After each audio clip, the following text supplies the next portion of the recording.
Olá, sou o professor Robson, vou fazer aqui um comentário da prova de Química do processo seletivo UFO 2013. Bom, se a gente analisar em 4 questões, questão de distribuição de conteúdos, até que é razoável, né? Você pensa em 4 questões, como é que a gente pode fazer a divisão de conteúdos? Mas uma prova muito bem contextualizada. Se a gente pensar assim, ó, na primeira questão, ela traz o tema da água. E lembrando que a gente está no Ano Internacional da Água. Então, uma questão envolvendo tratamento de água, então uma questão bem contextual, né? Faz o cidadão ler o mundo a partir da química, a importância de cada processo no tratamento de água. Então, uma questão muito bacana, né? Muito boa para cobrar a questão de tratamento de água, enfim, os processos de análise imediata envolvidos num processo de tratamento de água. Se a gente olha a questão 2, né, também traz um contexto de temperatura de ebulição relacionado ao nível que se encontra a cidade. Então ele coloca 3 cidades, Uberlândia, Santos e, no caso, não é uma cidade, mas a Serra da Mantiqueira. Então, assim, colocando de novo a química numa realidade próxima do aluno. E uma outra questão que fala a respeito de salada de frutas, né? Por que a gente deve colocar suco de laranja para evitar que a salada de frutas ela não escureça? Então, assim, outra coisa cotidiana, né? Então, assim, a prova estava muito próxima do aluno, que a finalidade dele é um cidadão pleno, né, capaz de poder, a partir da química, fazer crítica, julgar melhor a sociedade. Uma outra questão bastante conceitual no assunto de proteínas.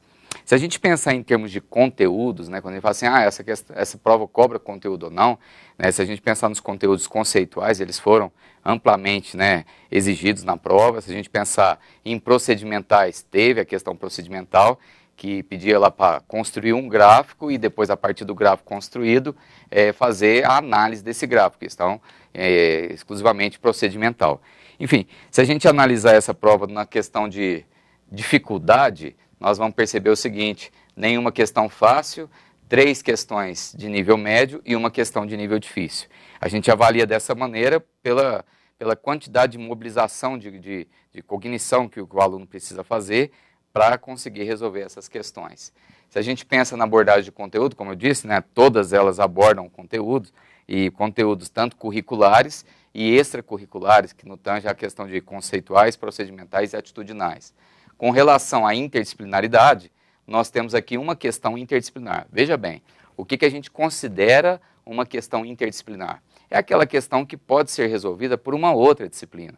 Por exemplo, na questão de proteínas, o aluno que tem uma habilidade bacana em biologia, ele conseguiria dar fim a essa questão, ele conseguiria resolver o problema da questão de química com os conhecimentos de biologia que tem. Portanto, a gente fala que a questão ela é interdisciplinar por esse motivo. É óbvio que tem outras formas de analisar a questão interdisciplinar, mas um dos focos pode ser esse, né? Com relação se a gente pensar assim na questão conceitual e de representação da química, essa prova ela não cobrou nada de representação. Ou seja, o aluno não precisava escrever fórmula de nenhuma substância, não precisava escrever equação química nenhuma, não precisava realizar cálculos. Então, assim, foi uma prova que cobrou bastante fenômenos e procedimentos e processos, principalmente na questão do tratamento de água, que a gente vê uma questão considerada difícil, não pelo assunto, mas a forma com que ele pede nos itens. Ele pede para explicar, ele pede para discorrer, que são assim, são verbos de comando que pode trazer um certo nível de dificuldades. Mas no geral, a gente acredita que a prova aí, ela corresponde às expectativas de um professor que quer ensinar o aluno a uma química, não aquela química de especialista, mas aquela química que pode fazer o menino se tornar um cidadão cada vez mais crítico. É isso aí.